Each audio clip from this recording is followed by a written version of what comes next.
mga kadiskarte, mga kananay dyan, nakatulad ko. Gawa po tayo ng merienda, mga kananay. Hindi ko po alam kung ano po ang tawag dito.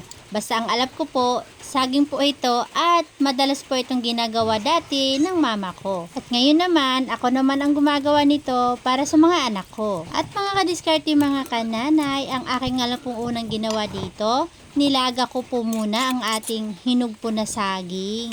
At pagkatapos nga po natin siyang ilaga, i-mash na po natin ito hanggang sa madurog po talaga. At maglalagay din po tayo dito ng 3 kutsarang harina. Mga kananay, napakasimple lang po nito at wala po akong ibang hinalo dito. Hindi na rin po ako naglagay ng asukal dahil hinog na po ang ating saging kaya matamis na po ito.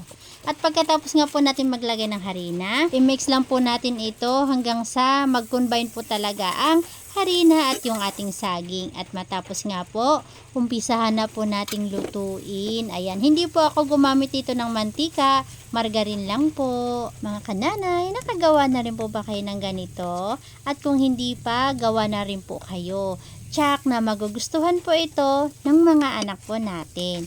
At madaling gawin, wala pa po masyadong gastos. Yung wala kang masyadong gastos pero busog ka, o diba? Para-paraan lang talaga. At dahil marami nga po kaming saging dito sa aming likod bahay, kaya kung ano-anong luto po ng saging ang ginagawa ko para maiba lang at may makain po kami. Ito lang po talaga ang maganda, mga kananay, kapag sa probinsya ka po nakatira kasi maraming pwedeng kainin, maraming pwedeng lutuin na hindi kailangan gumastos ng malaki. At mga kadiskarte, mga kananay, kung ito man po ay mapadaan po sa inyo, huwag nyo po ang kalimutan na i-like, paki-follow and share na rin po. At paiwan na rin po ng comment dyan po sa baba kung hanggang saan po nakarating ang ganito kasimpleng luto ng saging. At sana po ay nagustuhan nyo po ang aking simpleng video. Bye bye!